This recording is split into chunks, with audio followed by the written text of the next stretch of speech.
Hidden gem seems to be a dangerous word to use nowadays in the gaming community, as it sparks a heated debate on whether YouTubers are raising the prices on retro games, and several are being vilified to no end.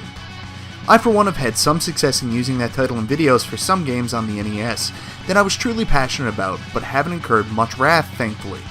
I like to think that it has to do with the fact that people can sense my genuine excitement about these games, but it is probably more realistic to assume that it is because I'm an extremely small channel, and most people don't really care what I think. But I have been asked to do videos like that on systems other than the NES, and I want to talk about some great games on the Super Nintendo, but I am not going to use that title. Not out of fear of backlash, but the truth is that I don't believe these games are really good enough to be considered a hidden gem, but more so truly enjoyable games that do not get the attention I think they rightfully deserve. I'm MichaelBtheGameGenie, and today on Video Game Nostalgia, we're going to be looking at some underappreciated games on the Super Nintendo. Goodbye.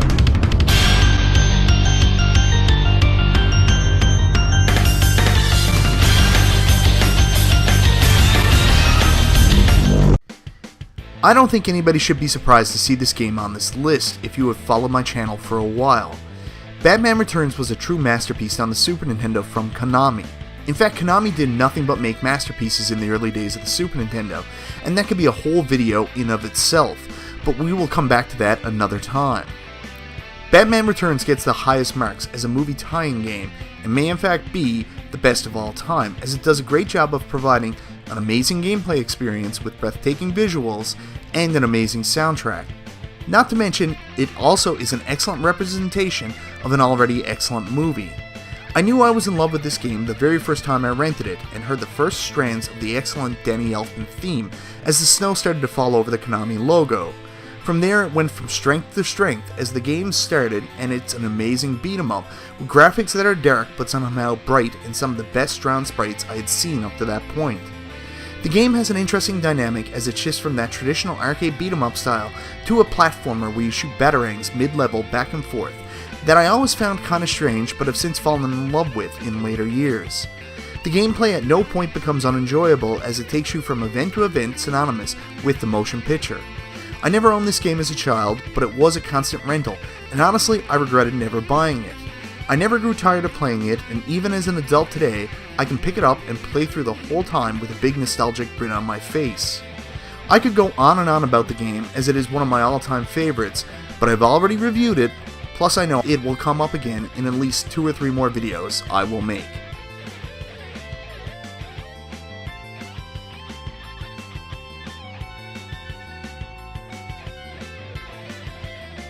Okay, so maybe this is the point where you question my judgment, but I'm telling you, do not judge a book by its cover here, because the Addams Family has some serious chops. Usually I'm the first to demonize a game made by Ocean outside of their visual presentation, but this game single-handedly made me change my mind, because the gameplay is actually good. Controls, on the other hand, well, we will get to that. First off, let me try and explain the gameplay to you, because it's kinda hard to explain. Roll hard even. I have read this game took its inspiration from Super Mario World, The Legend of Zelda, and Metroid. And really, yeah, you combine the basic principles of Mario World with the open world concepts of Zelda and Metroid, and you kinda get Addams Family. Is it perfect? No, far from, but it's special, and that is what makes it enjoyable. First, I would like to take a minute to say how much I love the little squat character designs. They are so cute and perfect for this game. You start out as Gomez, and you will find the game a little hard at first, and a little hard to get used to the controls. This is what will throw most people off it initially, but I'm telling you to stick with it. The controls are frustrating to get used to because Gomez can be a little slippery, and you will find yourself either sliding into enemies or over-under shooting jumps, not to mention some very questionable collision detection at times. Couple this with the fact that you only have 2 hits and 5 lives to continue, and it's a little infuriating to progress. But you can improve your situation by getting permanent heart container increases and 1-ups through exploration. Yeah, the game isn't your standard platformer, but open world and rewards exploration. The combat is similar to Mario, as your way of dispatching enemies is by jumping on their heads, and if you press the jump button again at just the right point, it will give you an additional boost. You can get other weapons such as the golf ball, which acts suspiciously like Mario's fireball, or fencing sword that will help you take down the enemies. The goal is to find each of your trapped family members and beat the boss holding them hostage. I don't want to say too much more about the story in the game because I have a hard time remembering most of it where I haven't beat it since I was a kid, and like I said, it's challenging, and I didn't get super far in my capture session, but expect me to cover this game more in the future, at least in a live stream or something, as it's one I definitely want to play through again.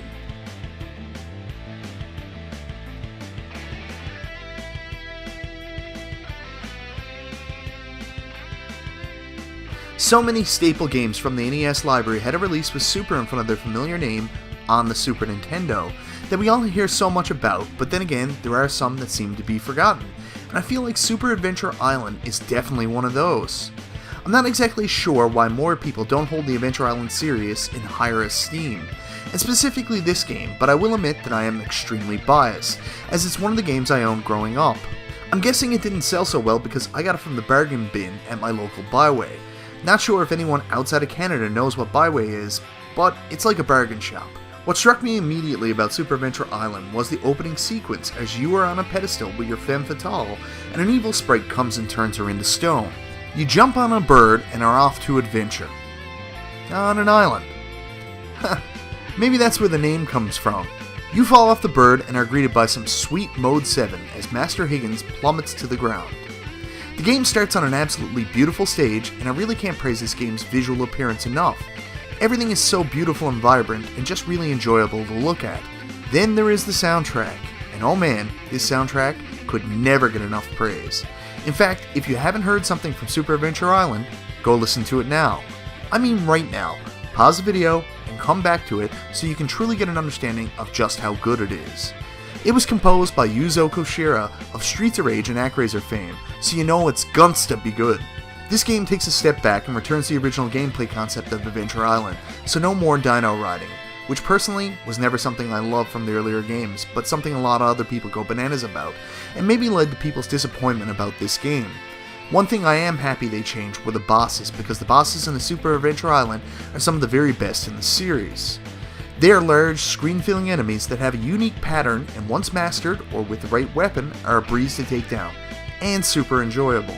The only thing I have a small gripe with is at times this game can show some slight slowdown when in a boss fight or when there are too many enemies on the screen. Other than that, you have a fun, well-rounded game on your hands with great visuals, fair difficulty, and a soundtrack that the game maybe doesn't deserve because it's so good. What more could you want? Well, aside from riding some dinosaurs, I guess?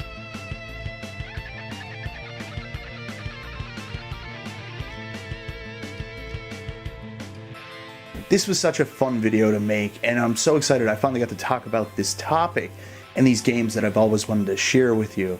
You know, I always ask at the end of these episodes if there's any other games you think I should have included in this list. I'll talk about it in a future episode.